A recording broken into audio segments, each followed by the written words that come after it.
प्रिय विद्यार्थियों, कल के वीडियो लेक्चर में हमने दबाव समूह के विभिन्न प्रकार के कार्य और पद्धतियों के बारे में जाना कि दबाव समूह की क्या विशेषताएं और उन विशेषताओं के आधार पर वो जो अपने लक्ष्य हैं उनको प्राप्ति के लिए वो कौन से साधन प्रयोग में लाते हैं, कौन से उनके तरीके हैं जिनके आधार पर वो सरकार पर दबाव बनाकर अपने समूह के पक्ष में सरकार पर नीतियों के निर्माण का दबाव बनाते हैं। वो सारे तरीकों को, चाहे वो संवैधानिक हो चाहे वो गैर संवैधानिक हो, उनको जानने का प्रयास किया। आज इस वीडियो लेक्चर में हम दबाव समूह के कार्य और भूमिका तथा उसकी आलोचना का विस्तार से अध्ययन करेंगे।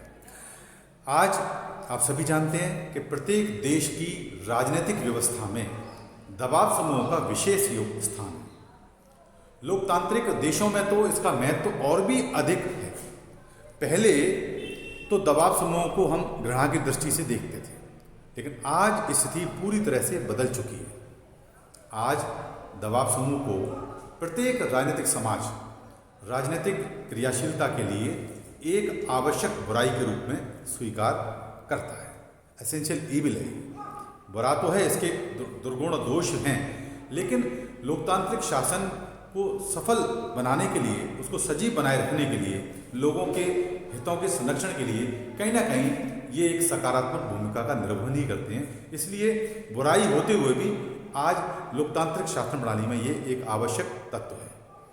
आज नीति निर्माण की प्रक्रिया पर इनका प्रभाव इतना अधिक बढ़ गया है कि इन्हें कभी कभी अदृश्य साम्राज्य भी कहा जाने लगा है। सरकार के विधायी कार्यों पर इनके बढ़ते प्रभाव के कारण इन्हें विधानमंडल के पीछे विधानमंडल भी कहा जाता है। अपने हितों के संवर्धन या विकास के लिए इनका राजनीतिक दलों से घनिष्ठ रूप से जुड़ा रहने के कारण फ्रेडरिक ने इन्हें दल के पीछे सक्रिय दल कह दिया है। आज America, Bharat, England, Switzerland, France आदि देशों में ये समूह किसी न किसी रूप में राजनीतिक गतिशीलता में अपनी महत्वपूर्ण भूमिका अदा कर रहे हैं। किसी भी राजनीतिक व्यवस्था में इनकी भूमिका के कौन से कारण हो सकते हैं, आइए हम आज पहले वो जानते हैं कि किसी भी पॉलिटिकल सिस्टम में दबाव समूह की एक पॉजिटिव भूमिका क्या हो सकती है, सकारात्मक भूमिका क्या हो सकती है, पहले हम उसको जानते हैं। तो पहली भूमिका इसकी है वो है लोकतंत्रीय प्रक्रिया में की अभिव्यक्ति। जो पॉलिटिकल प्रोसेस है उसकी अभिव्यक्ति दबाव समूह के माध्यम से होती है। प्रजातांत्रिक शासन प्रणालियों ही दबाव समूह के पोषण के लिए अनुकूल परिस्थितियां प्रदान करती हैं। इन देशों में दबाव समूह अपने लक्ष्यों को प्राप्त करने के लिए जनमत का अधिक सहारा लेते हैं। यहाँ पर जनमत तैयार करने के लिए ये दबाव समूह विचार गोष्ठियों, पत्र पत्रिकाओं, सभाओं आदि का पूरा सहारा लेते हैं। प्रजातंत्र में अपनी बात मनवाने के लिए ये जरूरी होता है कि जनमत को साथ लेके चला जाए।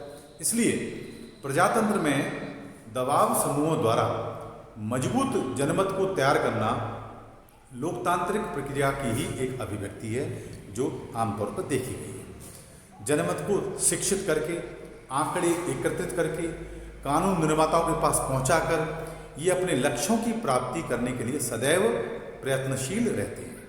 इस प्रकार दबाव समूह लोकतांत्रिक प्रक्रिया को अभिव्यक्त करने का एक महत्वपूर्ण साधन है, इसलिए इनकी एक महत्वपूर्ण भूमिका है। दूसरी भूमिका का दूसरा विषय बिंदु है वो है सरकार की निरंकुशता पर रोक।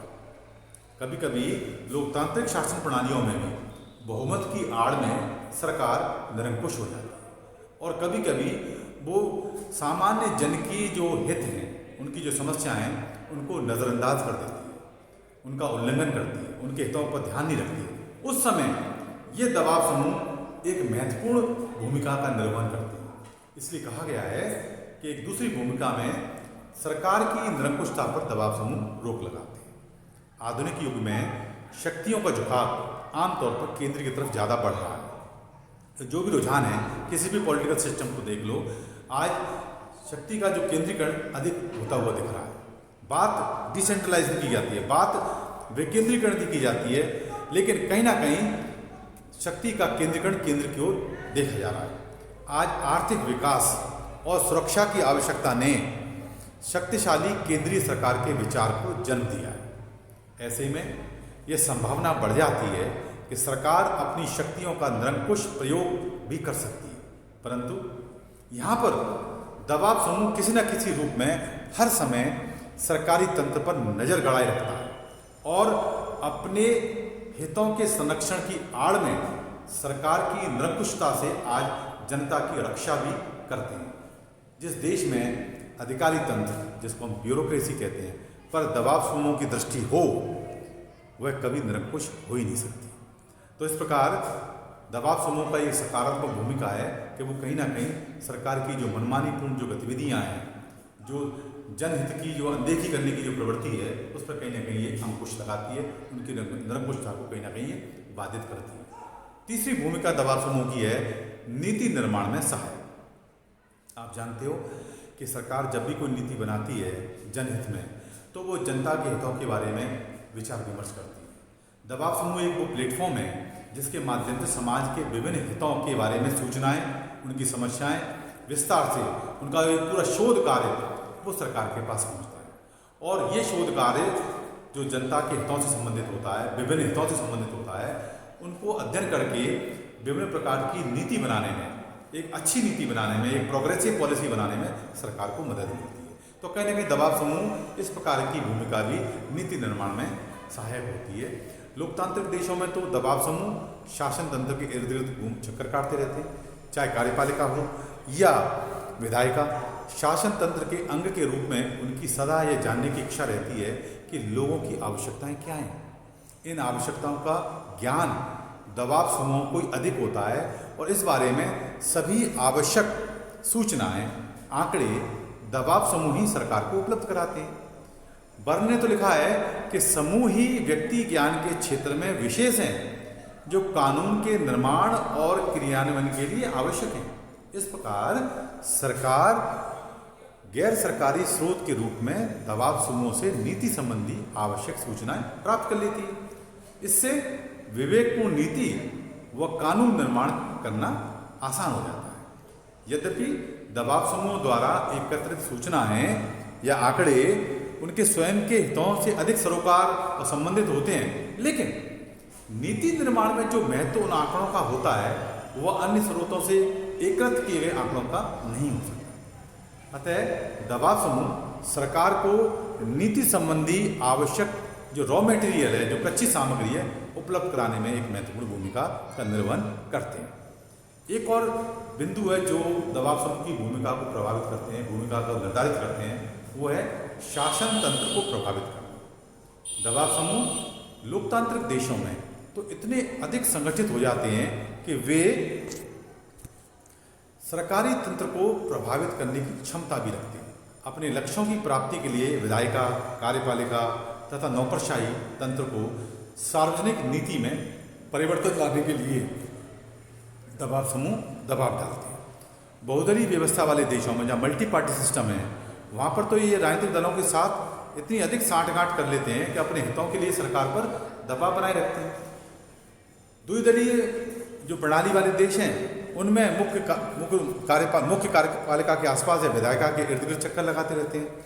अमेरिका में इनकी पहुंच राष्ट्रपति तक भी होती है। भारत में दबाव समूह अपने हितों की प्राप्ति के लिए राजनीतिक दलों या विधायकों के माध्यम से हर नीति निर्णय को प्रभावित करने की चेष्टा करते रहते हैं। अपने हितों के लिए ये न्यायपालिका तक की भी शरण ले लेते हैं। इनका मुख्य लक्ष्य ही अपने हितों के लिए शासन तंत्र को अपने प्रभाव में रखना होता है। एक और भूमिका है इनकी दबाव समूह की, वो है समाज में विभिन्न वर्गों के हितों में सामंजस्य। जो समाज में अलग अलग जो हितों के वर्ग हैं, उनमें भी सामंजस्य स्थापित करने का प्रयास ये दबाव समूह करते हैं। प्रत्येक समाज में किसान, श्रमिक, व्यापारी, मजदूर, जातीय समुदाय, धार्मिक समुदाय, विद्यार्थी, स्त्री आदि ऐसे अनेक अपने अपने हितों के आधार पर संगठित समूह होते हैं जो अपने हितों की प्राप्ति के लिए आपस में प्रतियोगिता करते रहते हैं। प्रत्येक समूह एक दूसरे पर नियंत्रण का कार्य करता है और अपने से विपरीत समूह को इतना अधिक शक्तिशाली नहीं होने देता कि वह निजी स्वार्थों का केंद्र ही बन जाए। इस प्रतियोगी व्यवस्था में समाज में संतुलनकारी प्रवृत्तियां पनपने लगती हैं और समाज में सभी वर्गों के हितों में सामंजस्य बना रहता है। दबाव समूह की उपस्थिति समाज में संतुलन के साथ साथ प्रशासन और समाज में भी संतुलन कायम कर देती है। इससे समाज विघटनकारी शक्तियों से निपटने में सक्षम हो जाता है। अब अगला बिंदु है भूमिका के रूप में, दबाव समूह की भूमिका के रूप में, वो है जनता और सरकार में कड़ी का काम करता है। सरकार और जनता के बीच में एक कड़ी का कार्य करने वाला कार्य भी ये दबाव समूह के माध्यम से होता है। दबाव समूह जनता और सरकार को जोड़ने वाली कड़ी है, आप सभी जानते हैं, क्योंकि जनता की जो मांग है, विभिन्न हितों से संबंधित मांग है भले ही, पर उनको वो सरकार तक पहुंचाती है। तो एक प्रकार सरकार को जनता की जो मांग, जो हित, जो समस्याएं हैं, समय समय पर दबाव समूह के माध्यम से उनको पता लगता रहता है। इसलिए जनता और सरकार के बीच में एक कड़ी का कार्य करती है। जनता की मांगों को समूहीकरण के रूप में दबाव समूह ही सरकार तक पहुंचाते हैं। नीति निर्माण करते समय दबाव समूह द्वारा उपलब्ध सूचनाओं पर ही अधिक ध्यान दिया जाता है। इस तरह दबाव समूह जनता और सरकार को जोड़ने का कार्य भी करते हैं। उपरोक्त जो विवेचन मैंने किया है, इससे यह स्पष्ट हो जाता है कि दबाव समूह सार्वजनिक नीतियों को, मतलब सरकार की नीतियों को प्रभावित करने के लिए अपना महत्वपूर्ण योगदान देते हैं। आधुनिक समाज में उनके बढ़ते प्रभाव को देखकर यह कहा जा सकता है कि दबाव समूह ही वास्तविक राजनीतिक दल है, जो सरकार और जनता को जोड़ने का कार्य करते हैं। लोगों को राजनीतिक शिक्षा देना, जनमत को तैयार करना, सार्वजनिक नीति को प्रभावित करना, सरकार को जनता की मांगें समूहीकरण के रूप में पेश करना आज राजनीतिक दलों की बजाय दबाव समूह के कार्य ही हो गए हैं। इसी कारण आज कहा जाने लगा है कि दबाव समूह शासकों को बनाने वाले हो गए। आज America, France, Britain, Switzerland, Bharat, पूर्वी जर्मनी, पोलैंड आदि देशों में कम या अधिक मात्रा में दबाव समूह कार्यरत है। अमेरिका में तो इसका विशेष प्रभाव है। वहाँ पर ये समूह इतने संगठित तरीके से कार्य करते हैं कि अन्य देशों में कर ही नहीं पा रहे हैं इतना। इसी कारण अमेरिका के राष्ट्रपति वुडरो विल्सन ने इन समूहों की शक्ति की ओर संकेत करते हुए लिखा भी था कि संयुक्त राज्य अमेरिका की सरकार एक ऐसा शिशु है जो विशेष हित की या विशेष हितों की देखरेख में पला है। इस प्रकार प्रत्येक राजनीतिक व्यवस्था को गतिशील बनाने में इनकी महत्वपूर्ण भूमिका है। तो इन बिंदुओं के आधार पर आप समझ गए होंगे कि किसी भी लोकतांत्रिक शासन प्रणाली में दबाव समूह किस प्रकार अपनी सकारात्मक भूमिका का निर्वहन करती है, जिससे कि लोकतांत्रिक मूल्य अपनी सजीवता को प्राप्त कर पाते हैं, वो साकार हो पाते हैं। अब हम इन दबाव समूह की आलोचनाओं की चर्चा करेंगे, क्योंकि कभी कभी मैंने आपको बताया था कि दबाव समूह एक प्रकार की आवश्यक बुराई है, एसेंशियल ईविल। ये सारी भूमिका सकारात्मक हैं, जो लोकतांत्रिक मूल्यों को स्थापित करने में अपरिहार्य हैं, आवश्यक हैं और वह ज़रूरी है। इसलिए आज दबाव समूह का महत्व बहुत अधिक है। उनके बिना हम लोकतंत्र की कल्पना आज नहीं कर सकते। लेकिन इसके साथ साथ व्यवहारिक रूप में कभी कभी दबाव समूह इस प्रकार के कार्य करते हैं जो इनके प्रति कई बार घृणा का भाव भी उत्पन्न कर देते हैं। तो आइए अब हम कुछ उन बिंदुओं की चर्चा भी करते हैं जो दबाव समूह के प्रति हमें आलोचना के रूप में स्थापित कर सकते हैं। आप जानते हो कि दबाव समूह यद्यपि प्रत्येक राजनीतिक व्यवस्था को गतिशील बनाने, सरकार की निरंकुशता को रोकने, जनता और सरकार में कड़ी का काम करने जैसे महत्वपूर्ण कार्य करते हैं और प्रत्येक राजनीतिक समाज में इन्हें आवश्यक बुराई के रूप में स्वीकार भी किया जाने लगा है, लेकिन फिर भी इनकी भूमिका की आलोचना की जाती है। आलोचकों का मत है कि दबाव समूह विशिष्ट हित को लेकर ही सरकार के पास जाते हैं। उनका सामान्य हित में कोई लेना देना नहीं होता। उनका संबंध तो विशुद्ध रूप से केवल अपने समूह के सदस्यों के हितों का संवर्धन करना ही है। वहीं तक इनका जो हित है, जो लक्ष्य है, वो सीमित है। कई बार दबाव समूह हिंसक साधनों का प्रयोग करके राष्ट्रीय संपत्ति को भी हानि पहुंचाते हैं और समाज की एकता और शांति को भंग करने से भी नहीं चूकते। विधायकों को अनैतिक साधनों से प्रभावित करके वे राजनीतिक भ्रष्टाचार को जन्म देते हैं। अपने लक्ष्यों की प्राप्ति के लिए तो वे न्यायपालिका जैसे पवित्र संगठन को भी नहीं छोड़ते। अपने स्वार्थों के लिए वे साम, दाम, दंड, भेद जैसी सभी नीतियों का प्रयोग निर्बाध रूप से करते हैं। अपने अनैतिक कारनामों द्वारा वे समाज में अनैतिकता का प्रसार कर देते हैं। उनकी बढ़ती भूमिका ने राजनीतिक दलों तक की भूमिका और महत्व को भी सीमित कर दिया है। इसलिए समय की यह मांग है कि दबाव समूह की निरंकुशता की प्रवृत्ति पर रोक लगाई जाए, अन्यथा ये समाज और सरकार दोनों के लिए गंभीर खतरे उत्पन्न कर देंगे। दबाव समूहों के प्रमुख दोषों को हम कुछ बिंदुओं के द्वारा समझ सकते हैं। आइए हम अब उनकी चर्चा करते हैं। पहला ये दोष है वो है सार्वजनिक हितों की उपेक्षा। आप जानते हो दबाव समूह को पब्लिक वेलफेयर से कोई लेना देना नहीं। दबाव समूह विशुद्ध रूप से, जो मैंने पूर्व में अभी चर्चा करता आया हूँ, अपने समूह के सदस्यों के हितों के से ही पर ही केंद्रित है। उनके हितों के विकास और रक्षा के लिए ही सरकार की नीतियों पर दबाव डालता है। सार्वजनिक हित से इसको कोई लेना देना नहीं होता। इसलिए पहला दोष तो इसका यही है कि ये दबाव समूह जितने भी हैं वो सार्वजनिक हितों की उपेक्षा करते हैं। दबाव समूह या दबाव गुट अपने निम्न संकीर्ण स्वार्थों की पूर्ति हेतु सार्वजनिक कल्याण को तुच्छ निगाह से देखते हैं। कभी कभी उनके वर्गीय हितों से सामान्य हितों को भी हानि पहुंचने का खतरा बना रहता है। दूसरा जो दोष है वो है राजनीतिक प्रक्रिया में भ्रष्टाचार को पनपाना, उसको फैलाना। जो पॉलिटिकल प्रोसेस है उसमें करप्शन को बढ़ाना, करप्शन का इन्फेक्शन फैलाना, ये दबाव समूह के द्वारा होता है। अधिकांश दबाव समूह हमारे सार्वजनिक जीवन में भ्रष्टाचार, घूसखोरी और अनेक घृणित उपायों का आश्रय लेते हैं। वे विधायकों को रिश्वत देने और अन्य अनुचित और अनैतिक आचरण के कार्य भी करते हैं, जिनका सार्वजनिक जीवन पर बहुत बुरा प्रभाव पड़ता है। एक और दोष है वो है संकुचित दृष्टिकोण। दबाव समूह अपने संकीर्ण हितों को बढ़ावा देते हैं, वे संगठित होते हैं, इसीलिए राष्ट्रीय हितों की तुलना में वे संकुचित अपने गुटीय जो हित हैं, जो अपने समूह के जो हित हैं, केवल उनको ये महत्व देते हैं। एक दोष है इनका लॉबिंग। अनेक दबाव समूह लॉबिस्ट द्वारा कार्य करते हैं। लॉबिस्ट की प्रक्रिया में भ्रष्टाचार, अनैतिकता से वृद्धि होती है।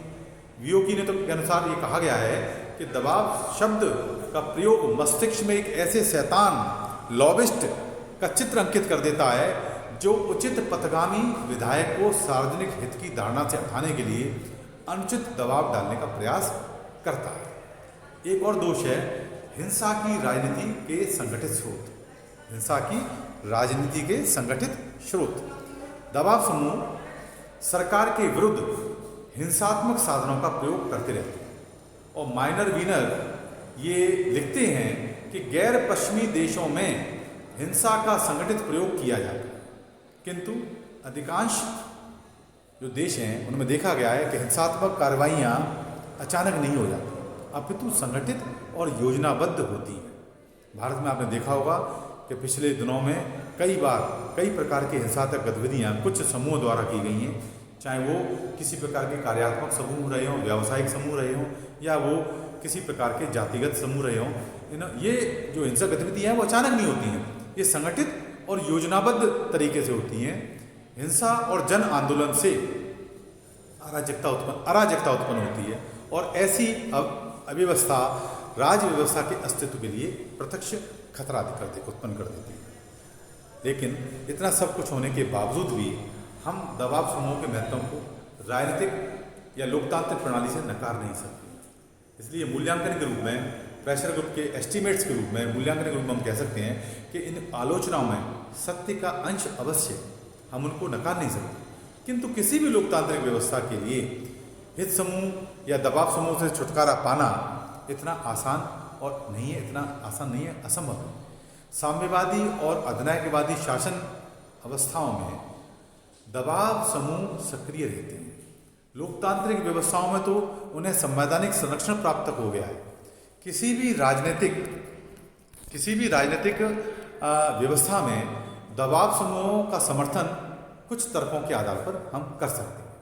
पहला है, दबाव समूह अपने पक्ष को शासन के सामने ठीक प्रकार से प्रस्तुत करते हैं। दबाव समूह का काम यही है कि जो उनका समूह है, उनका जो पक्ष है, उनके जो तर्क हैं, उनकी जो डिमांड्स हैं, उनको वो सरकार के सामने ठीक प्रकार से रखते हैं। इससे शासन को वस्तु स्थिति से आगाह किया जाता है और उनको वास्तविक स्थिति क्या है समाज में, किसी पर्टिकुलर समूह की, वर्ग के हितों की, उससे वो अवगत हो जाती है शासन व्यवस्था।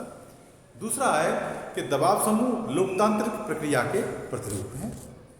तीसरा, दबाव हितों के द्वारा समाज तथा राज्य में संतुलन स्थिर रखा जाता है। और चौथा, जब निर्वाचनों के उपरांत राजनीतिक दलों की गतिविधियां कम हो जाती हैं तो दबाव समूह अपनी सक्रियता से शून्य की पूर्ति करते हैं। इसलिए निष्कर्ष में हम कह सकते हैं कि दबाव समूह और हित समूहों में हम अपेक्षा करते हैं, उनसे ये अपेक्षा करते हैं कि वे सार्वजनिक हित की अवधारणा को स्वीकार करें।